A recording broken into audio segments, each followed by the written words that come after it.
दोस्तों आज हम सिस्टमैटिक इन्वेस्टमेंट प्लान यानी एसआईपी के बारे में जानेंगे और ये समझेंगे कि एक सिंपल सा इन्वेस्टर जिसको स्टॉक मार्केट की बहुत ही कम नॉलेज है वो बहुत सारे ओवर कॉन्फिडेंट इन्वेस्टर और ट्रेडर को कैसे आसानी से बीट कर सकता है। तो सबसे पहले हम जल्दी से ये समझ लेते हैं कि ये एसआईपी होता क्या है। तो दोस्तों ये एक बहुत ही सिंपल सा कॉन्सेप्ट है लेकिन उतना ही पावरफुल है। अब यहाँ पे आप एक म्यूचुअल फंड कंपनी को या कोई इन्वेस्टमेंट ऐप को एक इंस्ट्रक्शन दे के रखते हो कि आपका एक स्पेसिफिक अमाउंट एक स्पेसिफिक डेट में एक स्पेसिफिक म्यूचुअल फंड में इन्वेस्ट हो जाना चाहिए। जैसे मेरी एसआईपी होती थी 5 तारीख की, तो जब मुझे 1 तारीख को सैलरी मिलती थी तो इससे पहले कि वो कहीं और खर्चा हो जाए वो पैसा एसआईपी के जरिए इन्वेस्ट हो जाता। तो दोस्तों दिखने में काफ़ी सिंपल कॉन्सेप्ट लग रहा होगा, लेकिन जब मैं आपको इसके मैजिक के बारे में बताऊंगा तो आपके होश उड़ जाएंगे। तो चलिए शुरू करते हैं।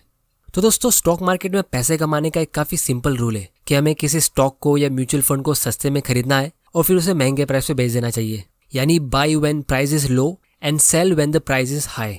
या फिर आपको तब ज़्यादा इन्वेस्ट करना चाहिए जब मार्केट नीचे हो और जब मार्केट ऊपर चला जाए तो आपको तभी भी अगर इन्वेस्ट करना है तो आपको वो टाइम पे थोड़ा कम इन्वेस्ट करना चाहिए।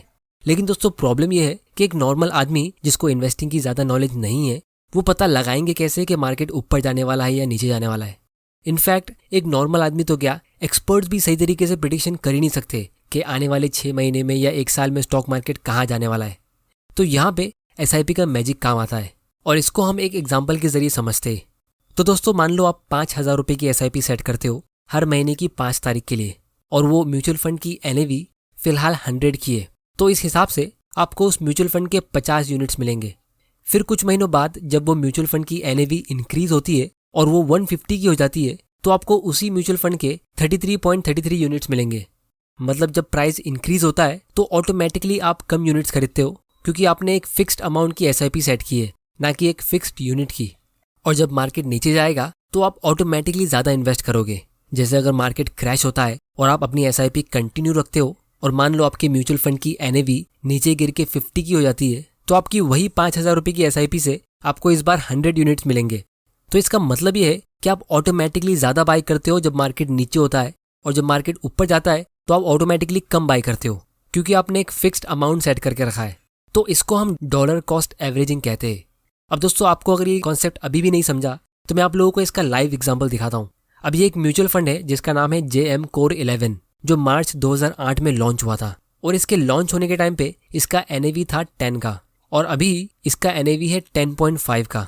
मतलब 12 साल में ये म्यूचुअल फंड सिर्फ 5% ऊपर गया है। मतलब सिंपल लैंग्वेज में अगर मैं कहूँ तो जिसने भी इस म्यूचुअल फंड के स्टार्ट में 1 लाख रुपए इन्वेस्ट किया 12 साल पहले तो उसके इन्वेस्टमेंट की वैल्यू आज सिर्फ और सिर्फ 1,05,000 की होती, जो कि सेविंग्स अकाउंट से भी ज़्यादा बुरा परफॉर्मेंस हुआ क्योंकि 3-4% तो आपको कोई भी सेविंग्स अकाउंट से मिल ही जाता है, वो भी ईयरली। और अगर हम ये 5% की रिटर्न को CAGR में कन्वर्ट करेंगे तो ये सिर्फ 0.36 का होता है। लेकिन अगर आपने इसी फंड में एसआईपी के थ्रू इन्वेस्ट किया होता और आपने सिर्फ 1,000 रुपये की एसआईपी सेट की होती तो आपने अभी तक इसमें टोटल 1.6 लाख रुपीस इन्वेस्ट किया होता और आपके पोर्टफोलियो की वैल्यू अभी होती 3.24 लाख, जो होता है 10.1% का कंपाउंडेड रिटर्न। तो दोस्तों दोनों ही केस में म्यूचुअल फंड सेम है, टाइम होराइजन भी सेम है, बस इन्वेस्ट करने का तरीका थोड़ा अलग है। एक में आप डायरेक्टली इन्वेस्ट करते हो यानी लमसम इन्वेस्टमेंट और दूसरे में आप एसआईपी के थ्रू इन्वेस्ट करते हो। तो दोस्तों ये है मैजिक ऑफ एसआईपी। तो इसको हम टाइम डाइवर्सिफिकेशन कहते हैं।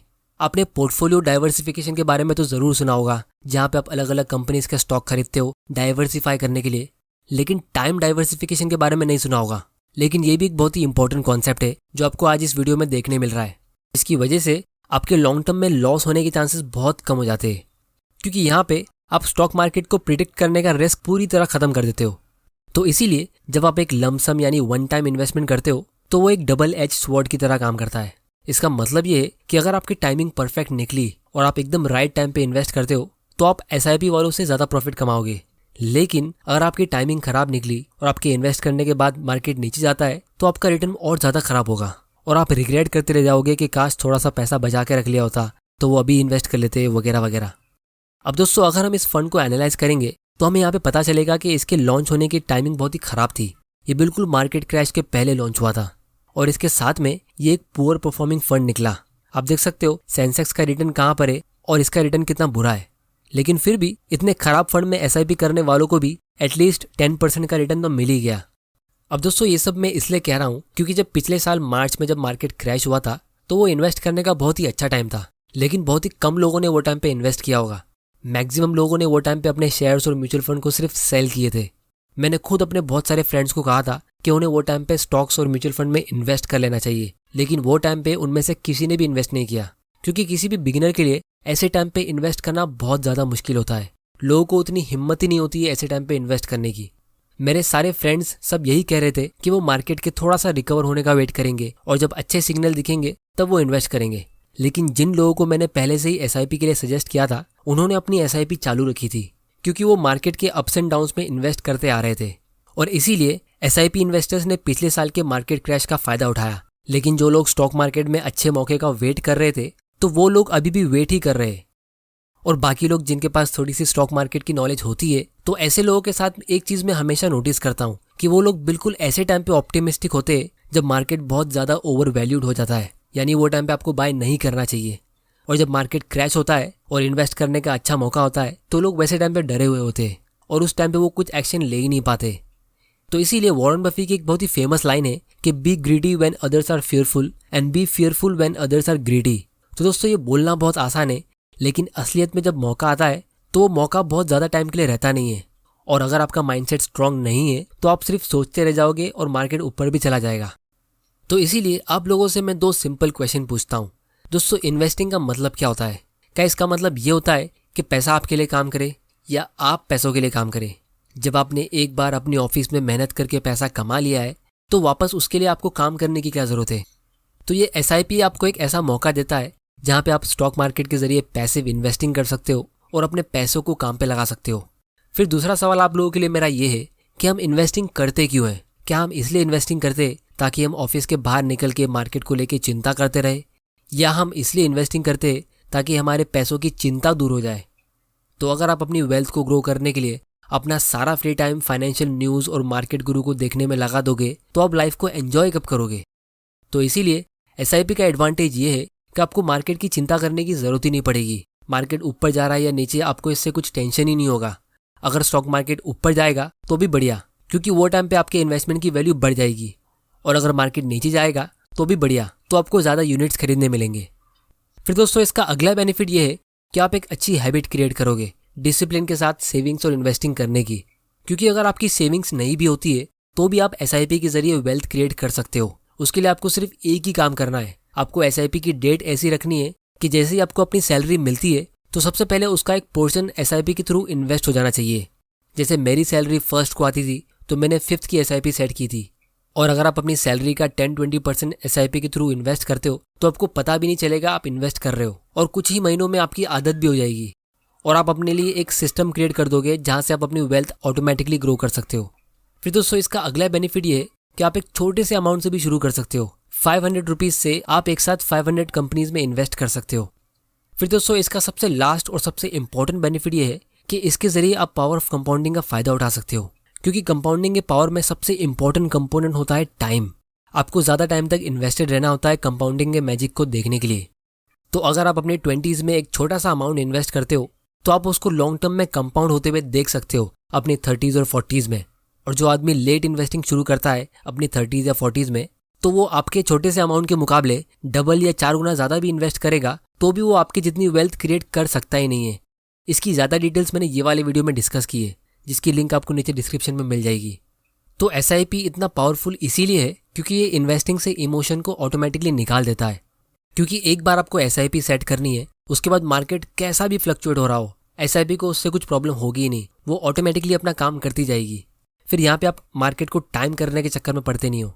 फिर तीसरा बेनिफिट ये है कि आप जब मार्केट क्रैश होता है तभी भी इन्वेस्ट करते रहते हो और ज़्यादा यूनिट्स खरीदते हो, वरना अक्सर लोग ऐसे मौके को मिस कर देते हैं। फिर चौथा बेनिफिट ये है कि यहाँ पे आपको टाइम डाइवर्सिफिकेशन मिलता है। और सबसे लास्ट और सबसे इंपॉर्टेंट बेनिफिट, आप जल्दी इन्वेस्टिंग शुरू करके कंपाउंडिंग का फायदा उठा सकते हो। तो इसीलिए अगर आपको स्टॉक मार्केट के बारे में कुछ भी पता नहीं है तो भी आप इस एसआईपी के जरिए इन्वेस्टिंग कर सकते हो और अपने लिए वेल्थ क्रिएट कर सकते हो। और लॉन्ग टर्म में आप बहुत सारे ओवर कॉन्फिडेंट इन्वेस्टर्स को आसानी से बीट कर लोगे। इसके लिए ना आपको फाइनेंस की डिग्री चाहिए, ना आपको कोई स्टॉक मार्केट के गुरु को फॉलो करना होगा, ना आपको रोज मार्केट के उतार चढ़ाव के बारे में टेंशन लेना होगा। मेरा गोल इस चैनल के जरिए यही है कि मैं आप लोगों तक रियल नॉलेज पहुंचाता रहूं फाइनेंशियल फ्रीडम के लिए। तो दोस्तों, आज की वीडियो में इतना ही। मैं थैंक यू बोलना चाहूँगा आज के वीडियो के स्पॉन्सर फिनिटी को। अगर आपको स्टॉक इन्वेस्टिंग की नॉलेज नहीं है तो भी आप स्टॉक मार्केट में पार्टिसिपेट कर सकते हो इंडेक्स फंड के जरिए, और घर बैठे बैठे अपने मोबाइल से अपनी फाइनेंशियल फ्रीडम की जर्नी की शुरुआत कर सकते हो। अब इस ऐप की खास बात यह है कि ये प्योरली फोकस्ड है लॉन्ग टर्म पैसिव इन्वेस्टमेंट पे। ये एक न्यू एज प्लेटफॉर्म है जो इन्वेस्टिंग को ईजी, ट्रांसपेरेंट और सिक्योर्ड बनाता है, जो कम्प्लीटली फ्री है। यहाँ पे कोई भी एजेंट या मिडिल मैन नहीं होता है, जिसकी वजह से आप कोई भी एक्स्ट्रा कमीशन और फी पे नहीं करते हो, और इसीलिए आप रेगुलर म्यूचुअल फंड से ज्यादा प्रॉफिट कमा सकते हो। यहाँ पे आपको स्मार्ट रिकमेंडेशन इंजन देखने को मिलता है, जिससे आप अपने लिए सही म्यूचुअल फंड चुन सकते हो। और आप यहाँ पे अपना KYC डिजिटली साइन कर सकते हो 5 मिनट के अंदर, सिर्फ अपने आधार कार्ड और पैन कार्ड की डिटेल्स भर के। इसमें आपको 5,000 से भी ज्यादा म्यूचुअल फंड्स में इन्वेस्ट करने का ऑप्शन मिलता है, उनके पास्ट परफॉर्मेंस की डिटेल के साथ। और आप अपने पेमेंट्स भी UPI और निफ्टी के द्वारा इजीली कर सकते हो, जो 256 बिट SSL इंक्रिप्शन के साथ सिक्योर्ड है। और ये फिनिटी ऐप ने मनी कंट्रोल के साथ ऑफिशियल पार्टनरशिप की है as a mutual fund management partner. तो इसमें अकाउंट ओपन करने के लिए आपको डिस्क्रिप्शन की लिंक पे क्लिक करके इसका ऐप डाउनलोड करना है, फिर OTP से मोबाइल नंबर वेरीफाई करना है, फिर आपको अपना पैन नंबर एंटर करके अपना KYC कंप्लीट करना है, जो आप 5 मिनट में ऑनलाइन कर सकते हो। और फिर कुछ पर्सनल डिटेल्स एंटर करने के बाद आप इन्वेस्टिंग करने के लिए रेडी हो जाओगे। और दोस्तों, म्यूचुअल फंड्स के बारे में ज़्यादा इन्फॉर्मेशन के लिए आप इनके YouTube चैनल पे विजिट कर सकते हो। इन सब का लिंक आपको नीचे डिस्क्रिप्शन में मिल जाएगा। तो दोस्तों, उम्मीद करता हूँ कि आपको इस वीडियो से कुछ ना कुछ सीखने ज़रूर मिला होगा।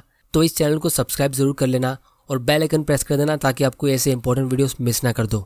आप मुझे नीचे कमेंट करके बताओ कि मैं कौन सी टॉपिक पे अपना अगला वीडियो बनाऊं। वीडियो पसंद आया तो इसे लाइक करो, नहीं पसंद आया तो डिसलाइक करो।